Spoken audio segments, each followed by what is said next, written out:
His entire life, they told him to obey, to smile, to forgive, and to never fight back. But all that obedience did was shatter him. When the pain became unbearable, Jiune found his escape into his favorite game, and the game answered his call. Now he's trapped in the very world he used for cover, but he's not a defender anymore. He's the king of monsters, and this time, it's the world's turn to shatter. Can a broken soul rebuild everything by tearing it all down first? Let's find out. Welcome to Night Defense, a hellish dream game. The player who can defend against 100 waves gets a reward, and the very first person to beat the game scores a prize of 1 billion. Jiune stared at the promotional poster, completely captivated by the prize money. If he could just get his hands on that cash, he could finally escape. You see, his father is the popularly elected and supposedly incorruptible legislator, Kim Yui-soo, who's in the middle of his campaign for a third term, and as the son of a major public figure, Jiune found himself constantly stuck in the spotlight. He's the top student in his school, having already snagged first place multiple times. Our main character saw this article while he was at school, right before a girl came up and threw her arms around him, telling him how awesome he was. Then, she leaned in to whisper that she needed to talk to him about something. Could they step outside for a second?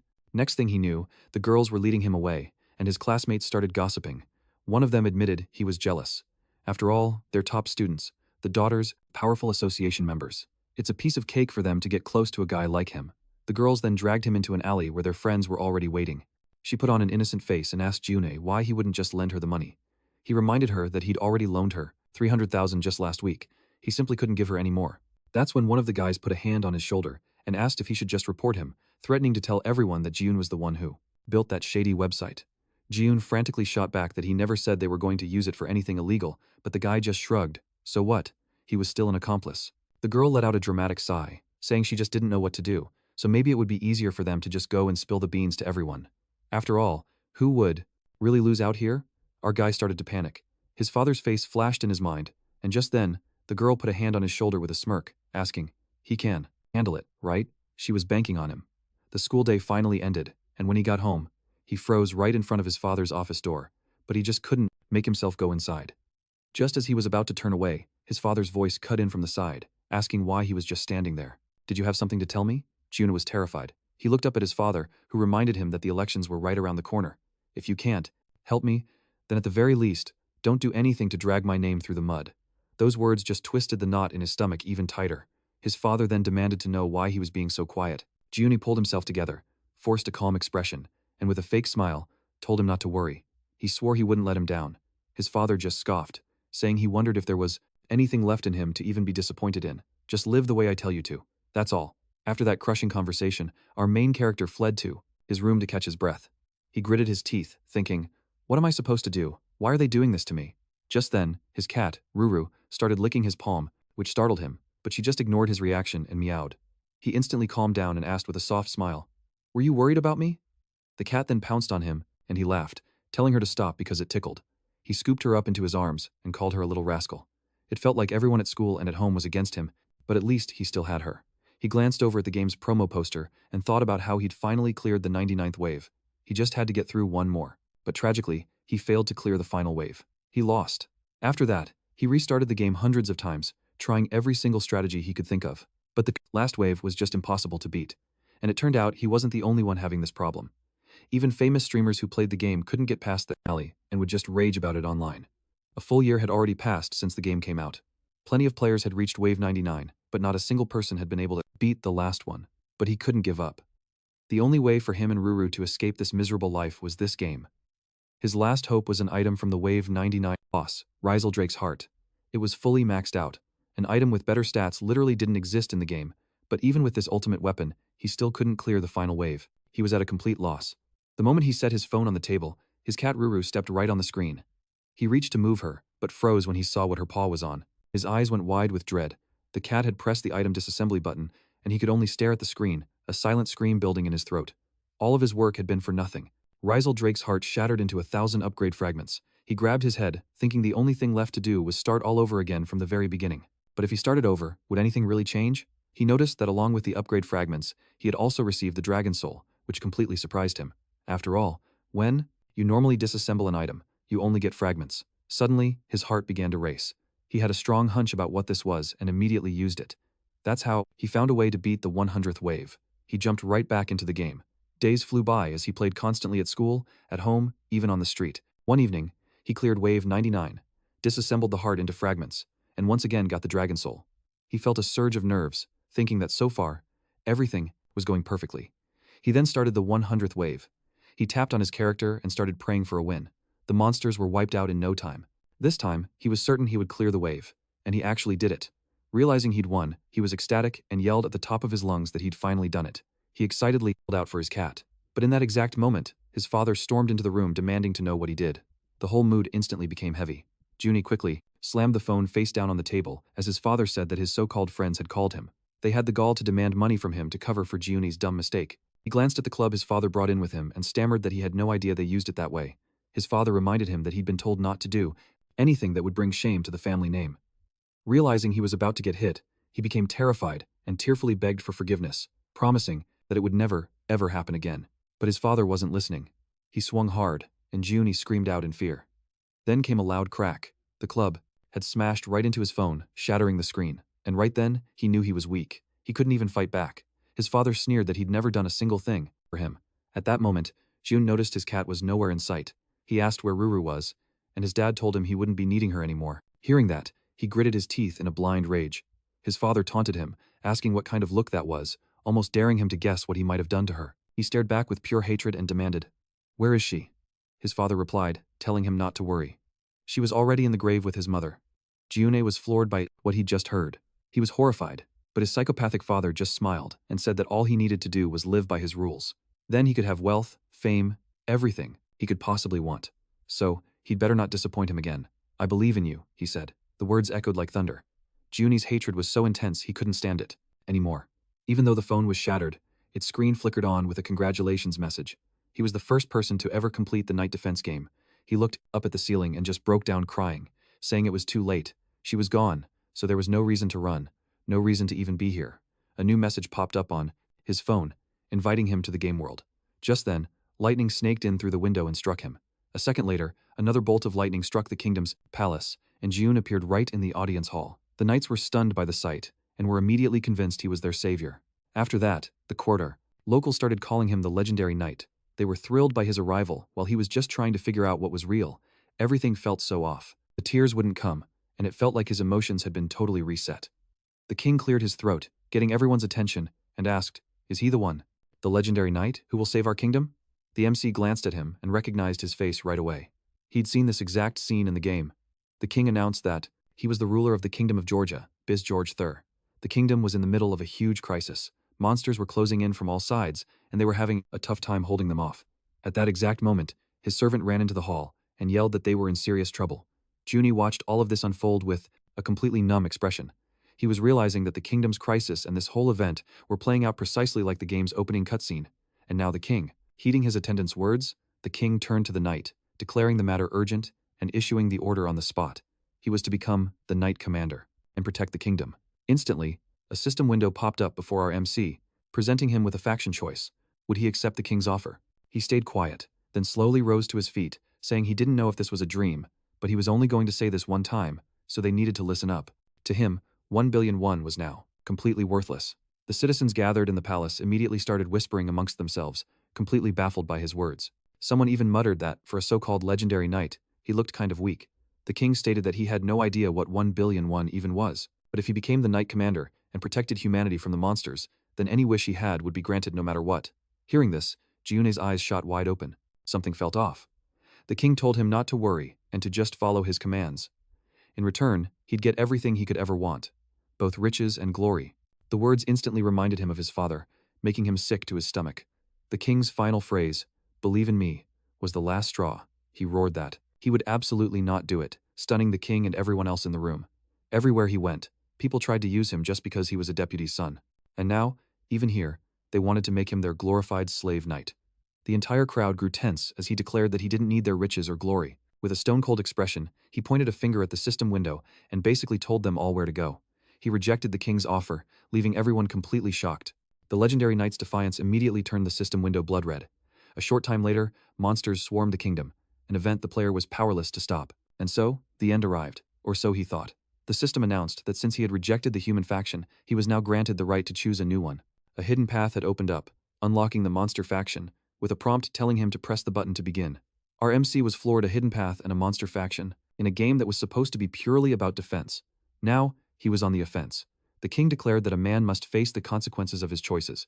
He then addressed his subjects, proclaiming that this man was no longer a legendary knight, but an enemy who had humiliated the crown and endangered the entire kingdom, and put all its people on the line. Turning to the kingdom's knights, he gave a single, brutal order: take his head. Instantly, following his command, the knights charged him with a collective roar.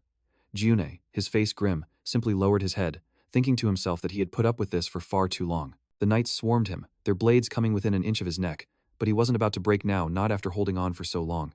Suddenly, a brilliant flash of light blinded everyone. The startled king leaned forward, trying to see what was happening. A monstrous silhouette emerged from the blinding light as the system informed the MC that his faction had been chosen. He had now transcended human limits. As a result, all humans would be hostile. While monsters were now intrigued by him, he could even understand their language. His new objective was simple: destroy the human faction. A crimson beam of light shot into the sky, and in response, the monsters at the city gates let out a deafening roar. Now, it was Junie's turn to go on the offensive. The first wave would begin in just 10 minutes, and the reward for completing his goal was the chance to take the items from this world, and return to his own reality. His mind flashed back to the day his mother brought home a kitten, saying the little thing was so cute. She just couldn't resist bringing her home, hoping her son might become friends with it. He realized that if the reward was real, it meant he could actually go back to that exact moment in time. As the dark energy subsided, the knights cautiously backed away, demanding to know what that explosion was. An incredibly sinister aura hung in the air. The king, meanwhile, nervously thought that it was, without a doubt, the silhouette of a monster. But could you even call it that? It radiated an energy unlike anything he had ever felt before, coming from that thing. The MC glanced around, realizing the original game never had a faction selection, which meant everything had changed. A new window popped up in front of him, detailing the main quest. His mission: break through the soldiers' defenses and attack the populace. His reward would be a box containing a random item. He instantly noticed the quest details were different, but the main events were still unfolding just like in the game, and now a summon ticket for a random S-rank knight was supposed to show up. But that's not what happened. Since he was playing on the monster's side, he got the egg of a random S-rank monster instead. He used the egg, and it burst open, sending shell fragments flying, and then a pair of wings emerged from a cloud of smoke. Seeing the newly summoned creature, the knights got on edge. The MC realized he recognized this monster. They were handing him the big guns right from the get-go. It was the strongest dragon, the final boss from Wave 99, the cold-blooded dragon, Rosaldrake. If this thing had been summoned in the middle of the kingdom, the entire human faction would have been wiped out in a heartbeat. But contrary to what he expected, Rosaldrake was tiny, which made sense since it had just hatched from an egg. His face scrunched up in disbelief as he wondered if it was only level 1. He reached out to the little creature, and it licked his finger, instantly reminding him of his own pet, Ruru. The baby dragon looked up at him, confused, and the system notified him that he could now use the Overlord's Eye, a passive skill that let him see the stats of monsters and items. Meanwhile, the knights were trying to talk themselves down, telling each other there was nothing to be afraid of. He had only summoned a tiny little monster, after all. They charged in to attack, and Jiune looked at them, thinking that dream or not, the only thing he could count on right now was Rosaldrake. He used his new skill on the little dragon, and saw it had the dragon breath ability. Thrilled, he called out to his new companion. The dragon instantly understood what to do and began to gather energy, just as the knights were closing in, ready to finish him off. The MC ordered it to use dragon breath, and the stored energy erupted in a powerful beam aimed right at his enemies, blasting straight through the palace wall. A massive piece of the wall crashed down into the city below, leaving a gaping hole in the palace. Jiune stared in shock at the devastation caused by the tiny dragon's attack, and a few seconds later, a blood-curdling scream echoed through the hall. Everyone there was terrified by the monster's sheer power. The MC just grinned, thinking this was way easier than he'd expected. If he just took over the palace, they'd have to hand over the reward. Knight, defense has tons of items. He figured there had to be something in there that would give him the ability he needed, so there was no reason to rush. No point in turning back now. He just needed to focus on finishing the mission. He patted his dragon and then turned to face the leader of the human faction, declaring that he was going to destroy the kingdom because he had to get his reward one way or another. At the same time, the game's NPCs sounded the alarm and rushed to the palace to protect His Majesty. Jiune just turned to his pet and told it to use dragon breath again. The king's attendant frantically shouted for the knights to raise their shields to protect the king, ordering them into 2 or 3 rows. They did as he said, and the MC just reminded them that the dragon breath had just blasted through a solid stone wall. Did they really think shields would help? It wouldn't matter how many rows they made, it was all pointless. He pointed his finger right at the king and told the dragon that was the target. Meanwhile, a top knight was just about to reach the throne room. But despite Jiune's taunts, the knights held their ground to protect the king. The MC ordered Rosaldrake to hit them with the same attack. The dragon tried, but it fizzled out. At that exact moment, a knight burst into the throne room, yelling joyfully that His Majesty was safe now. Meanwhile, the king's attendant was confused about why the monster had suddenly stopped. But the MC was just as shocked. When knights use skills, they use up mana, which meant monsters had the same weakness. That dragon breath must require a ton of mana, and when there isn't enough, it just creates dark circles under its eyes. Jiune tried a regular attack, but even that failed, with only a tiny spark sputtering out of the dragon's mouth and singeing the carpet. The MC started to get nervous, thinking things had been going way too smoothly. All he could do now was wait for the cool down. The newly arrived knight approached him and asked, "Are you the scoundrel who dared to make an attempt on His Majesty's life?" Seeing this guy, Jiune frowned. In the game, knights were split into different ranks: D for squire, C for low ranking, B for mid ranking, A for high ranking, and S for elite. And this guy was one of the 12 S-rank Zodiac elite knights, Ares. The king greeted the strongest knight in the entire kingdom as Ares called out worriedly, asking if he was all right. The MC, on the other hand, realized that this was bad. The king declared that a fight was unavoidable and ordered him to take out the enemy right away. Ares, ever the loyal knight, instantly set his spear ablaze, and our MC could only grit his teeth, his mind racing. A knight of this caliber just showing up out of thin air? What was he supposed to do now? Out of the 12 knights, Ares was the go-to for area of effect attacks, the best starting character in the game. Raising his fiery weapon high, Ares taunted his foe, promising to make him dance to his death. He then slammed the spear into the ground, unleashing a massive wall of fire straight at him. Jiune was frozen, watching in sheer disbelief as the inferno rushed toward him. The powerful blast tore through the palace walls and burst outside, but it also torched the other knights in its path. Seeing them engulfed in the blaze was deeply unsettling to our MC. He recognized the skill Flame Wall, a straight-line attack aimed directly at its target. Knowing he was the primary target, he somehow managed to dive out of the way at the very last second. It was clear Ares didn't give a damn about friendly fire. Jiune gritted his teeth in fury as Ares came at him, swinging his spear, mocking him for dodging like a filthy rat, and promising to put a beautiful, flaming hole right through his heart. In that instant, Jiune realized something crucial. Ares was just posturing. His main skill had to be on cooldown. This was his chance. Razordrake tried to unleash his dragon breath, but nothing happened, and just then, the knight pounced on his master, warning him not to move or it would only hurt more. Jiune looked up, his mind racing, thinking there had to be a way out of this. He hadn't come this far just to die here. Suddenly, a system notification popped up.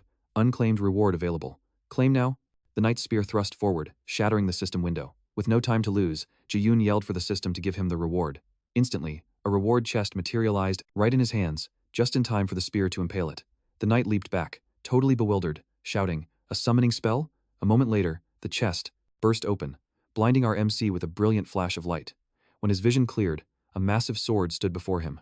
Using his eyes of the Overlord, he identified it as a coveted S-rank weapon called the Hellblade. It boasted a staggering 999 magic power, though it couldn't be upgraded further. The description called it a sword of pure chaos and destruction, one that would bring hell itself. He was floored. To get a weapon this powerful from the very first reward chest was insane. He had no idea who had summoned him here, but by giving him this kind of power, it felt like they wanted him to completely annihilate the human faction. The second the sword touched the ground, cracks spiderwebbed across the floor. Jiune stared in shock, muttering that this couldn't be happening. In the next instant, the entire floor gave way. The sword was so immensely powerful that it could demolish a building with a mere touch. Losing his balance, our MC plummeted downwards with a scream, frantically thinking, what kind of shoddy palace is this, that it can't even handle the weight of one weapon? The ground was rushing up to meet him, and he panicked, screaming in his mind that he hadn't even done anything yet. He couldn't just die like this. Just a few feet from impact, something snagged his clothes. He looked down, terrified, wondering, what was that? It was Rezelry. The dragon flapped his wings with all his strength, slowly pulling him up from his fall. Jiune cried out in relief, shouting that he was a true dragon after all. With that, Rezelry carried him high above the city as the townspeople below stared in awe. Jiune couldn't help but think he'd almost cashed in his chips right then and there. What a wild start. He'd literally spawned in the middle of enemy territory. But on the bright side, it gave him a crystal clear picture of the power gap between him and the kingdom. This was only the beginning. That's why they'd only sent Ares. But the number of S-rank knights was only going to grow, which meant he had to get stronger, fast. The most important thing right now was getting the hell out of the kingdom. Meanwhile, Ares was tearing himself a new one for letting the fool who insulted his majesty get away. He actually pointed his own spear at his neck, shouting, "How can I call myself elite after this? I'm a useless, pathetic idiot. I'm trash. I'm not even worthy of thanking his majesty. I should have fought harder." The whole time, the king's attendant was trying to get his attention, but Ares was too busy with his meltdown, getting ready to accept his punishment.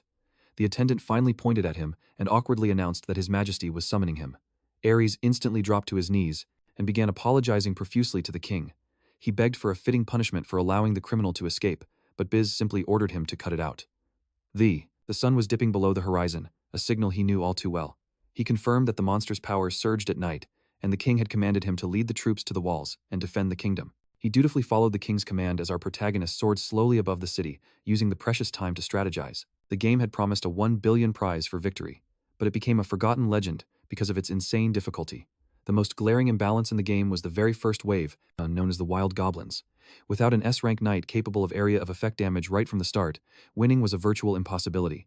Fortunately for the kingdom, they had Ares, whose fire magic dealt massive area damage, making a first-wave breach a fool's errand. Now, if an S-rank assassin had been their starting unit instead of Ares, things would have been a whole lot worse. By this point, the dragon was completely spent. He felt them losing altitude, and Rosal Drake let out a roar, mustering the last of his strength. Jiune grew anxious, pleading with him to hang on just a bit longer. Their window to escape the kingdom was closing fast, but the small dragon couldn't support his weight any longer, and they plummeted with a desperate cry. He saw a wall rushing up to meet them, bracing for the inevitable crash. He slammed into the wall with a sickening thud, tumbled to the ground. Pushing himself up, he winced at the sharp pain in his back. As he dusted himself off, he figured if he was still in one piece after smashing into a wall like that, his new body must be pretty sturdy. Then, he spotted a pair of boots nearby, exactly what he needed. He quickly slipped them on, just as a girl's voice cut in from the side, remarking that she didn't recognize his attire. "Who are you?" she demanded. He turned, and the moment he saw her face, he froze, instantly on edge, wondering where another S-rank knight had suddenly appeared from. It was Lib, the Holy Knight. She commanded him to state his identity, and he met her gaze with confidence, recalling how he had finally conquered the impossible 100th wave with her help. Despite being S-rank, she was actually less effective at defending walls than even B-rank knights. Because of this, she was typically relegated to dungeon farming or adventuring. Lib, the Forgotten Knight, she was the secret to beating the 100th wave, but he was the only one who knew it. She leveled her sword at his throat, demanding he identify himself at once, so he told her his name. "You know who I am?" she questioned. Even with a blade pressed against his neck, he answered coolly that he knew her very well. It had taken him hundreds of failures to finally understand her true worth. She had no idea what he was talking about, but he knew she had been a cornerstone of his old strategy. Now that he was on the other side, however, she had become an obstacle that had to be removed first. Meanwhile, the monster horde was drawing near. Spotting the approaching enemy, the knights on the ramparts readied themselves for battle as a flood of goblins charged the main gate. The archers instantly unleashed a volley, and a storm of arrows rained down, but some of the creatures still managed to break through the barrage and were now swarming the walls. The knights fired back and hurled stones, desperately trying to hold them off, but there were just too many of them. One knight yelled out that they couldn't last much longer like this. "Where's our commander?" he cried. Just then, a soldier shouted that Lord Ares had arrived. "Is that true?" the knight asked, his voice filled with renewed hope. Their morale instantly surged, and they fought on with new vigor. Back on the ground, Lib was still interrogating Jiune. She warned him that a war was raging, and if he didn't start talking, her sword would do the talking for her. He stayed quiet, his mind racing, thinking that he needed to take her out right now to eliminate such a dangerous wildcard, but he knew it was impossible. In a close-quarters fight, not even an S-rank knight could best her, which meant it was time for a strategic retreat. He put on a disarming smile and told her he was just a regular citizen from the first circle. He explained that he wanted to help with the war effort, but he'd gotten lost. But just then, a rustle came from the nearby rubble. Ryle popped out and chirped happily, causing his master to become incredibly flustered because the little dragon had just blown his cover completely. Seeing the creature, Lib's guard went up instantly. "What is that thing doing here?" she demanded. "That explosion, was it really you're doing?" As the dragon playfully zipped through the air nearby, our hero nervously pressed his lips together, thinking, of all the times, now I'm a suspect. If that's the case, there's no turning back. If he tries to fly off with Ryle, Lib will definitely attack. And since she's a close combat specialist, he stands zero chance of winning. He wouldn't even have time to react. But, completely against his expectations, Lib didn't attack.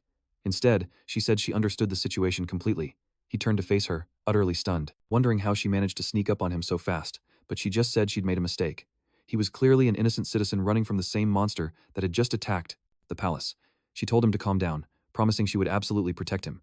She then approached the dragon, which just looked up at her with a totally baffled expression. She frowned, lost in thought, but the tiny creature was so darn cute that she couldn't bring herself to do anything.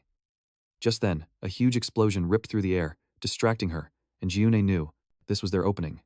He exchanged a quick glance with the dragon, gestured to the side, and together they shot up into the sky. One of the soldiers on the fortress tower started chewing out his comrade, ordering him to be more careful. Did he want to blow up their own walls?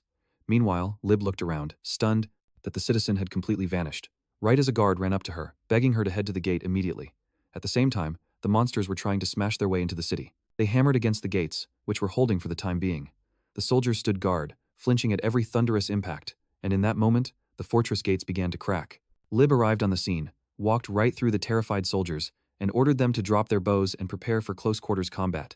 They were thrilled to see her, while the knights fired on anyone that got near the gates, but they were powerless against the enormous monster that was about to obliterate the city's entrance. With every crushing blow, the knights trembled more and more in fear. The second the monster's club punched a hole straight through the gate, Lib drew her sword and ordered everyone to brace for the attack. The monsters burst into the city with a deafening roar as the soldiers charged in to fight, but a second later, a sound like a thunderclap echoed across the battlefield. Ares had arrived, exclaiming that he was too late. The moment she heard his voice, Lib whipped around to face him as he frowned and asked, "The gate's been breached?" Calling them all a bunch of useless fools, he unleashed his skill, incinerating the monsters with a smirk and telling them to dance. It was time for them to have a little fun with him. Meanwhile, our MC watched the fight from a nearby cliff, thinking that the tide of battle had completely shifted. He's the only player to have ever cleared 100 waves, but this time, the roles were reversed. His goal was to wipe out the human faction, which meant he had to destroy 100 of their waves. In his past life, this would have seemed utterly impossible. He stroked the dragon's head as a light rain began to fall, and Jiune stared at the kingdom with cold determination, telling Lib to just you wait. He would be back, and that would be her last battle. Meanwhile, the people were celebrating their victory over the monsters, as someone watched Jiune from the deep woods. It was time to get moving. He turned toward the forest, thinking that he had started way over there, but now he was here. So, this was the monster faction's territory. This path didn't even exist in Night Defense. He'd restarted that game hundreds of times just to fight off all 100 waves. Thanks to that, he knows the kingdom's battle strategies 100%. But this wasn't the kingdom. Here, he was starting from square one. He realized he'd almost forgotten something important and glanced at Roselle Drake. He noticed the little dragon was focused on something and followed his gaze. Nearby, a line of ants was carrying food back to their lair. The second they saw the huge creature looming over them, they scattered in terror. Our MC looked at the small dragon and thought that the more he watched it, the more it reminded him of a cat. But what was he supposed to do now? As soon as he had that thought, a system window popped up with the main quest. He needed to unite the monsters and form his own faction, and for a reward, he'd get a random ability. He rubbed his chin, confused, wondering if he was supposed to recruit them personally.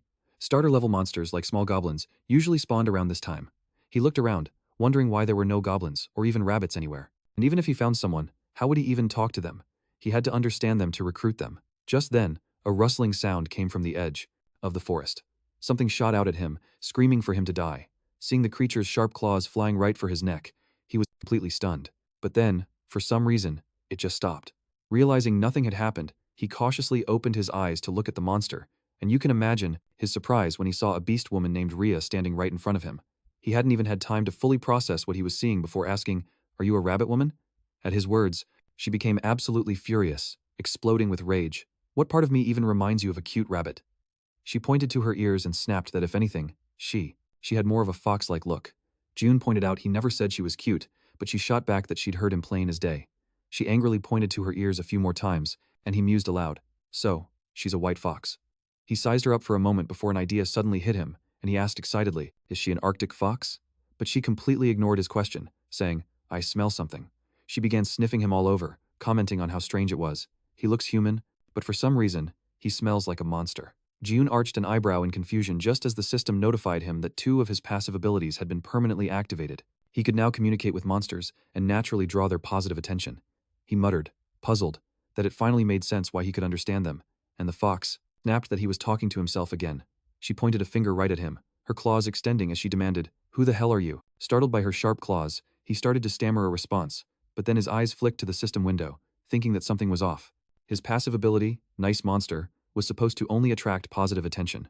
Just then, something zipped past his eyes, an arrow with a rope attached to it. It struck the fox, and a group of bandits who had been hunting her emerged from the woods. Jiune glanced at them, realizing there were other people outside the Wan Kingdom. Is this some kind of bandit group? He wondered. Rhea, assuming he was with them, snarled through gritted teeth that she knew it. "So you're the one who set this trap? Why are you chasing us? What do you want?" As Jiune tried to explain, it was all a huge misunderstanding. One of the bandits grabbed the rope and told him to stop mumbling. With a powerful yank, he pulled the rope taut and yelled, "What's this guy even talking about?" The fox was yanked into the air as the rope pulled her straight toward the bandit, and Jiune watched with a worried expression. The second Rhea got close, the man threw a punch, confident he'd caught her. But imagine his surprise when he saw his fist barely did any damage. An instant later, she launched a counterattack. The last thing he saw was her foot flying toward his face, and a second later, his head was smashed into the ground, stunning the other bandits. But then another bandit sent the girl flying, and Jiune thought in shock. He's so small, but he took her down in one hit. The bandit walked over to the downed fox, called her a filthy mongrel, and started kicking her, telling her to shut up and quit fighting. Stop making this difficult. Jiune thought that something felt really wrong about this. They're hunting her down, but she's just a monster. He clenched his fists, wondering, why? Just then, the bandit leader walked up to him and asked if he was all right. That could have ended badly, the leader said. There are a lot of beastmen around here, so you ought to be more careful. He asked what Jiune was doing out here alone, and just as he was about to answer, the fox started to say something, but the bandits couldn't understand her. One of them pulled out a club and asked, "Still hasn't learned her lesson, huh? What's she even saying?" He raised the club to strike her again, but at that exact moment, Jiune's eyes flashed with anger. Luckily, the leader told his man to stop. She'll be useless to us dead. The man froze instantly and apologized, saying he got carried away again. Jiune let out a quiet sigh of relief, and the leader explained that his men could be a little hot-headed. Then, he smirked and asked, "You were talking with this monster before, weren't you?" At those words, Jiune felt a sudden, sharp pain in his stomach. He looked down to see a dagger sticking out of him. The bandit leader chuckled, saying that someone like him would make their job a whole lot easier. Jiune ripped the dagger out and pressed a hand to the bleeding wound, demanding to know what he was talking about. The fox stared at him with worried eyes, finally realizing he wasn't with them. Meanwhile, Jiune felt a burning sensation spreading through his body and wondered what was happening. The leader just smiled and told him not to worry, claiming he hadn't hit any vital organs. But Jiune felt so sick he started coughing up blood, and the bandit held up a small vial, explaining that he would be dead in 12 minutes. "And this," he said, holding up the vial, "is the antidote.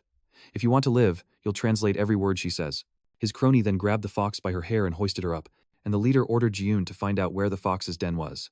Jiune glanced between them nervously, his mind racing, all while Roselle Drake was lurking somewhere nearby. Seeing the clueless look on his face, the bandit realized Jiune had no idea what den he meant. He then explained that they were looking for a hidden village where the beastmen lived. If he helped them find that place, they'd let him live. Jiune questioned why they were after a village, and the fox explained that leading them there would put everyone in grave danger. Suddenly stuck out her tongue, catching the MC off guard for a moment. Right after, one of the bandits shoved his hand into her mouth, and her teeth clamped down hard on his flesh. It became clear she was trying to bite her own tongue off to protect the village. The fox let out a deep, angry growl, and the bandit sneered that it was no surprise. They were called savages, since every captive they've taken dies within a day. He wondered aloud how they were supposed to find the fox's den now. Then, he slammed his fist into the girl's stomach with all his strength, forcing her jaw to go slack, and releasing the other bandit's hand. After that, he remarked that these creatures clearly didn't value their own lives. He then ordered his men not to get involved, just in case more of them were hiding nearby. Jiune thought to himself that foxes were intelligent animals. Even if they couldn't understand human speech, they could still sense danger. The other men backed away, and their leader turned to the MC, demanding that he translate for the girl. He wanted to be taken to the fox's den so they could grab what they needed and get out of there peacefully. Jiune asked what it was they were looking for, and the man explained that their boss had lost something important. If they recovered it, both he and the fox girl would be allowed to live. The bandit's look reminded him of another girl from his past, one who always swore it would be the last time, promising she'd pay back everything by next week. But her eyes were just as full of lies as this man's. It didn't matter, though. He recalled how that same girl had defended him from bullies, all because he gave her money. He figured that as long as these bandits got what they came for, as long as he remained useful, they wouldn't get rid of him. He just couldn't die yet. He walked over to Rhea and urged her to lead these men to the village, promising that no one would get hurt if she did. She stayed completely silent, and the nearby bandits called out to their leader in astonishment, asking if he could actually speak the language of monsters. Rhea then spoke, saying he was different from other humans. Maybe they had been too wary of them, but she explained there were over 100 beastmen living in her village. Could she really trust him? He paused, averting his eyes before he said that he wasn't on humanity's side. He told her she could believe him, that these men were bad news. He was about to say more, but as he glanced back at the bandit leader, he froze in place, realizing that Rezel was there. The little dragon opened its mouth wide, gathering energy for an attack, just as the bandit leader asked why he'd stopped translating. The question rattled him, and keeping his eyes locked on the dragon, he started stammering nonsense, which instantly made the bandits realize something was up. One of the men spotted the monster right behind his leader's head and, seeing it was about to strike, yelled out a warning about the danger. The MC knew it was too late to dodge. The dragon was about to unleash its breath attack. The bandit leader had no time to escape and could only beg for his life. but the dragon just spat a single drop of fire at him, and everyone froze in stunned silence. Jiune, however, was the most shocked of all. The bandits were dumbfounded, and Rizal let out an excited squeal, clearly surprised by the outcome. The MC gritted his teeth in frustration, knowing the attack was still on cooldown, as one of the bandits pointed at the patch of molten grass and stammered that the dragon hadn't even used its full power. If that thing had actually hit his head, he would have been toast. Their leader snatched a club off the ground, swung it at the small dragon with everything he had, and screamed that he hadn't even gotten married yet. A loud thud echoed as the dragon was sent flying, knocked completely unconscious. The bandit leader then roared, "How dare that thing try to put a hole in my handsome face?" One of his men commented that he'd never seen a monster like that before, asking what they should do now. The leader figured it would fetch a high price if they captured it, and started walking toward the unconscious dragon, muttering that he didn't need it alive. Jiune's anxiety spiked as the bandit ordered his men to watch the prisoners while he took care of the monster that had dared to ambush him. Rizal was still out cold. The MC clenched his jaw, thinking, if being able to talk to monsters is his only value, will he even survive? And just like that, he was once again calculating his own worth based on this pathetic attempt at survival. This is exactly why he's so useless. But even knowing how this will probably end, he refuses to have any more regrets. The bandit leader lunged at the small, defenseless dragon, ready to deliver the final blow, and Rhea leaned forward in panic. But being wounded and tied up, she was completely helpless. Just then, Jiune walked past her with a look of pure determination, activating his passive skill, Physical Monster, which grants him. With superhuman strength, he slammed into the guy, declaring him useless. The blow was so powerful, it sent the bandit flying several meters back, where he crashed into a rock, completely shattering it. Everyone was stunned by what they had just witnessed.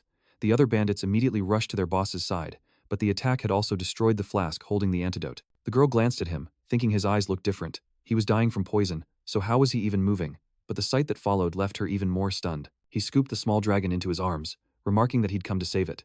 As he stroked its scales, Rizal purred in response, and then a faint smile touched his lips. He said that it reminded him of someone who was always there, who gave him strength and made him smile. It was his only friend.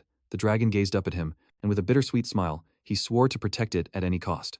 Cargo screamed, "Does he even know who he's messing with? If the boss finds out about this, we're finished." Jiune glared at them with disgust, making the men tense up. They bolted towards the forest, yelling at each other to watch their backs. Rizal Drake let out a joyful growl, but then Jiune suddenly fell to the ground. Rhea looked on in surprise as the little dragon began to run around him in a panic. Jiune thought to himself, is this really how I'm going to die? If I die here, what's going to happen? His mind then drifted to a memory of sitting beside a hospital bed. He remembered saying, "Mom, that idiot, he never even came." He opened his eyes, wondering where he was. He realized Rhea was carrying him on her back, and she told him not to move just yet. Jiune asked her, why? A while later, screams echoed through the area. Rhea had returned, dragging someone with her. The onlooking rabbit girls stared at Jiune in surprise and said, "He looks like a human, but there's something different about him, and for some reason, he's actually pretty attractive." Jiune was resting inside a hut, while the girls were peeking in through the window, whispering, "The poison should be neutralized by now. I wonder when he'll wake up." Jiune lay there with his eyes closed, thinking, I'm already awake. But with all of them staring at me like this, I can't just get up. Rhea clapped her hands, interrupting them. "Please, give our guest some space. Our guest can't rest peacefully with all this noise." The girls then asked, "Rhea, were you really saved by a human?" She simply replied, "Questions later." Jiune opened one eye slightly, thinking, that voice. Rhea entered the hut. "You're awake, aren't you?" Jiune turned to face her as she asked him to understand their behavior. "You look human," she explained, "but it's the first time they've ever met a person who smells so different." Judging by her words, Jiune replied, "So my identity is too vague." He glanced at his hands, saying, "It seems the poison has worn off." Rhea replied, "Luckily, we had an antidote here in the village." Jiune repeated, "In the village?" He remembered the bandit grabbing Rhea's head and her saying that if she brought them to the village, everyone would be put in danger. Jiune spoke up, "You were so cautious around me. Why is that?" She answered, "Because you're a human, but you don't smell like one." Jiune asked, "Just because of that?" Rhea thought to herself, "And because I saw what you did back there." Jiune turned away and mused, "You brought me to the village, and you even gave me an antidote? Maybe this is the influence of the pleasant monster ability." Rhea asked with clear annoyance, "What was that you were muttering?" She pointed her finger right at him and shouted, "Why do you talk so much? You're so irritating, even after I saved you." As Rizal Drake yawned, Jiune just said, "Thank you." Rhea, flustered, said, "No, I mean it. This is all too much." She cleared her throat and turned away, adding, "I mean, you saved me too, so we're even." "Well, if you're really that grateful." Suddenly, Rizal Drake growled loudly, drawing Jiune's attention. He looked over, remarking, "That sound." The little dragon then rushed over to him, and Jiune laughed that it tickled. As they hugged happily, Rhea spoke up, "Rizal Drake? By the way, We haven't even told each other our names, have we? Since fate brought us together, we should probably introduce ourselves. My name is Suddenly. A rabbit girl burst into the hut and screamed, Rhea, the elder is looking for you. He said you need to bring the guest along. Stepping outside, Jiune remarked happily. So this is a village of beastmen warriors. Rhea replied. This village was built by the rabbit beastmen, but now beastmen who've lost their homes live here as well. We've all united. A girl walked up and asked, Rhea, how's your leg? Rhea replied, it's fine, thank you for asking. Then, a bull beastman approached them, saying, Rhea, I heard you went into the forest where humans roam again. Stared at him in awe, and muttered, Whoa, Rhea responded, yes, I'll be much more careful from now on.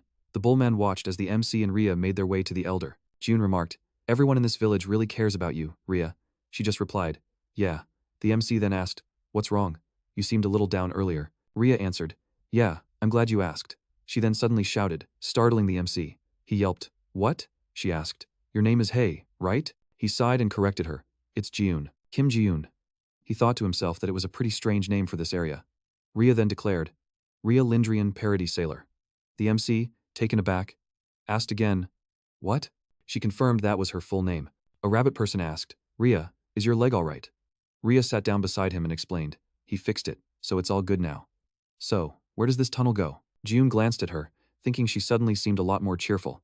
He figured she just really wanted to tell him her name. Meanwhile, his main task was to unite the monsters and create a faction. A whole faction of monsters. Seriously?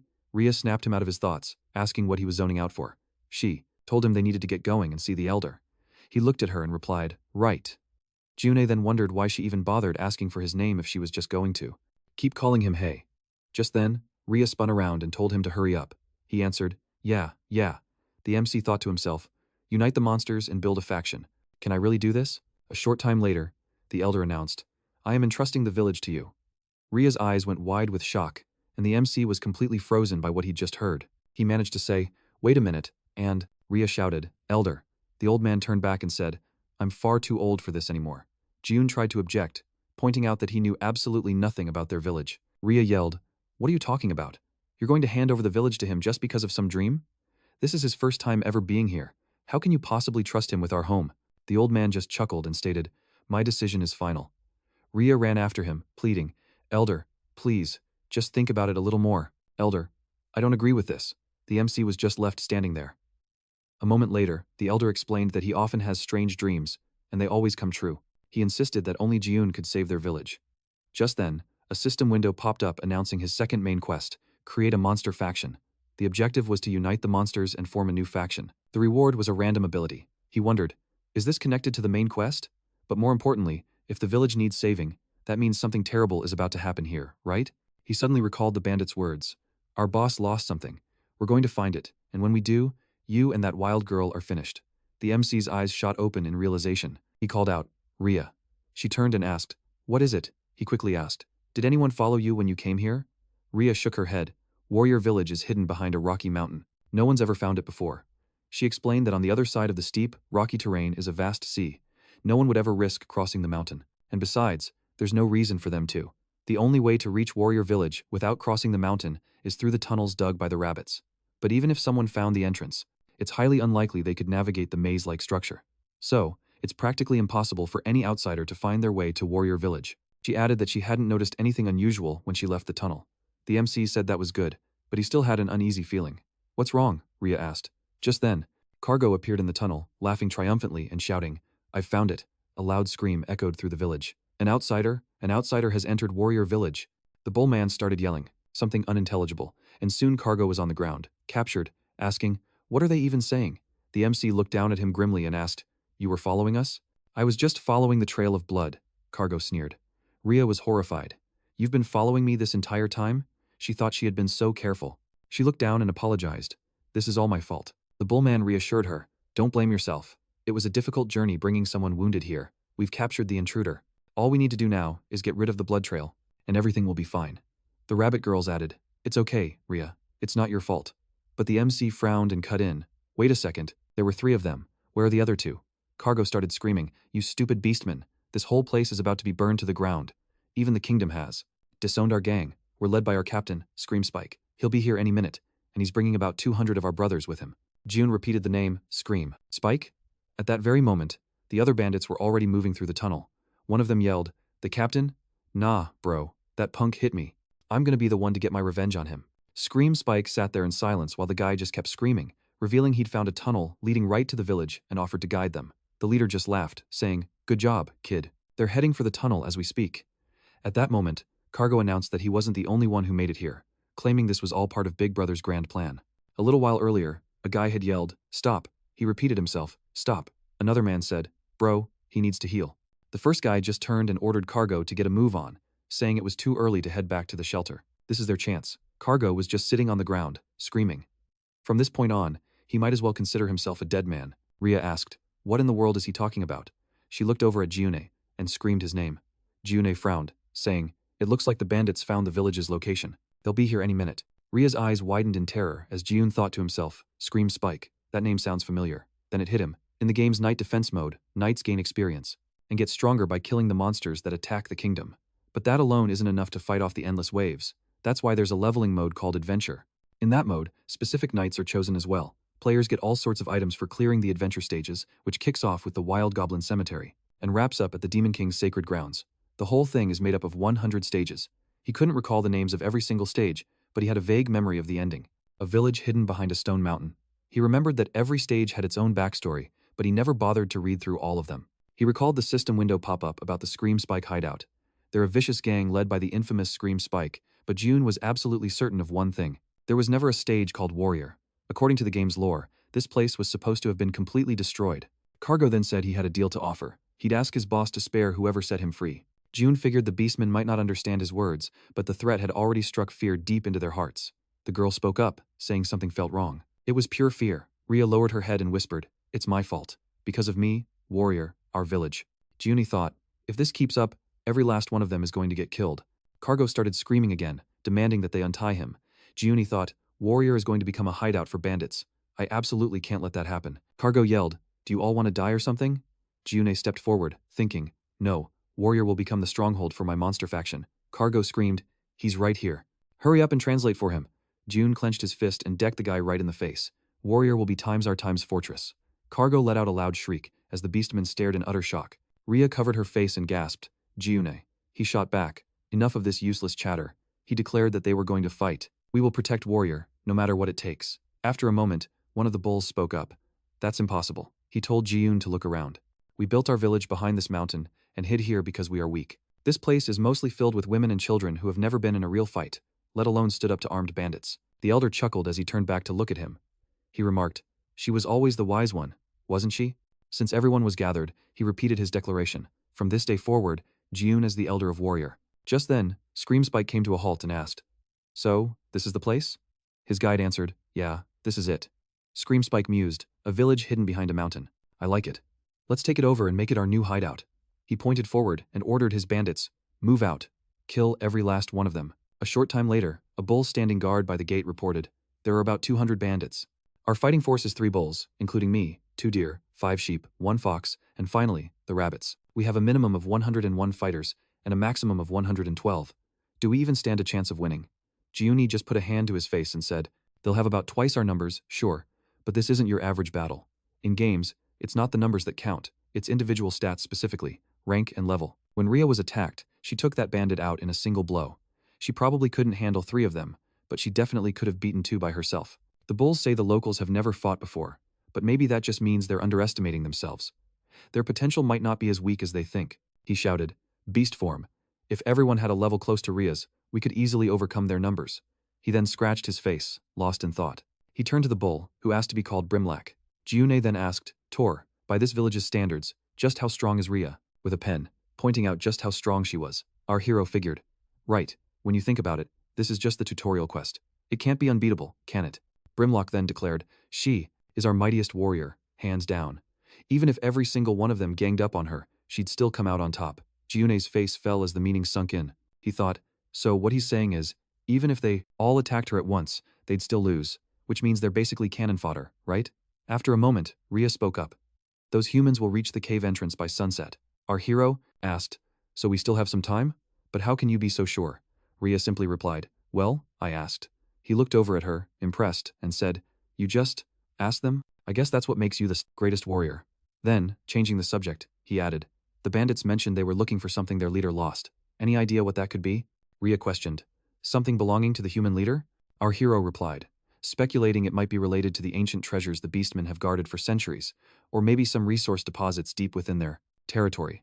But Rhea shot that down, explaining, this is just a small village for beastmen who've lost their homes.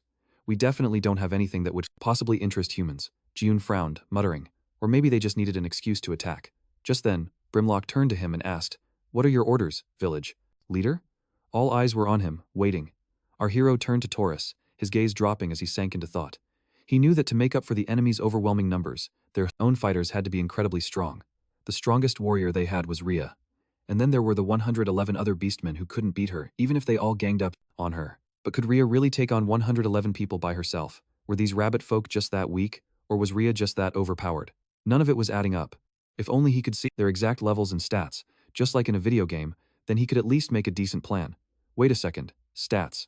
His eyes flew open as he suddenly remembered the system or window that had popped up before, the one with his passive skills that let him see the stats of monsters and items. How did he trigger it that time? Usually, when you want to check stats in a game, you just do it. Acting on instinct, he held out his hand and yelled, stats. Rhea shot him a confused look, but absolutely nothing happened. He thought to himself, normally when I do that, a stats window is supposed to pop up. The inventory also opens if you say it out loud. Right on cue, a system window materialized before him, displaying an inventory labeled Abyss slot. And, just as he expected, it was totally empty.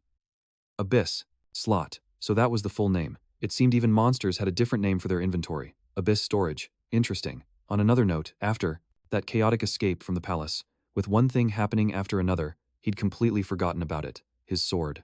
The memory of it dropping came back so suddenly. Did he really just toss his sword aside somewhere back in the kingdom? He clenched his fist, biting his lip in frustration. He thought, no, I should have stashed it in my inventory or something, but there was no way to get it back now. As much as it sucked, there was nothing he could do about it. But that still didn't solve the problem of why the stats window wasn't opening. Was there another way to do it? He currently had 4 passive skills active: Overlord's Gaze, Monster Communicator, Monster Sympathy, and Monster Physical Might. Except for Overlord's Gaze, the other skills stayed on constantly from the moment they were first activated. Losing her patience, Rhea snapped. How much longer are you going to think? You need to make a decision, now. The enemy is already on their doorstep. Our hero wondered. Maybe one of the skills deactivated. Dejected, Rhea lowered her head and asked what they should do. This is all my fault, she mumbled. I just want to protect the village and its people. Jiune thought to himself. She's right. We're completely out of time. There's no point in getting hung up on how to open the stats window, or check their stats. But as he looked directly at Rhea, a system window pinged. Target identified, Overlord's Gaze activated. He thought in astonishment, target identification? Come to think of it, the inventory is a system function for looking at items I own. That's why it worked, just by thinking about it. But Overlord's Gaze is an active skill. It lets me see the stats of monsters and items. It was all so much simpler than I was making it. To activate the passive skill, Overlord's Gaze, all I have to do is choose a target and think about wanting to see their stats. That's why it's called a gaze. So, Rhea's stats are B rank. And a B rank is on par with a mid-level knight. I honestly thought she was weaker. A water elemental warrior, huh? Her stats are stacked entirely into attack power.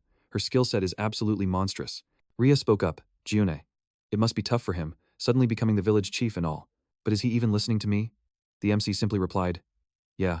Rhea continued, after all, you're the chief now. Just then, Jiune noticed a heart icon and wondered, what's this thing? He poked it, and Rhea declared she'd do everything in her power to help him. Jiune then started, poking the heart icon, confused about why the indicator was dropping. Turns out, he was actually poking Rhea right in the nose, and she was furious. She snapped that she was talking, right in front of him, but Jiune just asked why his hand, which set Rhea off. She yelled, you're just messing around like this, and they put the fate of our entire tribe in your hands as the chief? Jiune insisted, no, I didn't do it on purpose. But Rhea just screamed back. That's hard to believe. A little later, Brimlock approached the new village chief, and Jiune told him to bring all the villagers here. Brimlock simply acknowledged, Chief. Jiune turned, waving a hand dismissively, as if it was no big deal. He just smiled and said, please. After that, a while, you could hear calls of next, next, next. Jiune was sitting on a rock, assessing every single villager. A ram-like warrior came up to him and reported, that's the last of them. Jiune touched his forehead, thinking, man, checking everyone's stats is draining. The total warrior population came to 114, including their small group. Out of all of them, the highest-ranked individual was, without a doubt, Rizal Drake. For an S-rank monster, his normal attack was pitifully weak, but his stats were min-maxed for magical attack and defense. And then there's his Dragon's Breath skill, which eats up all his mana in one go.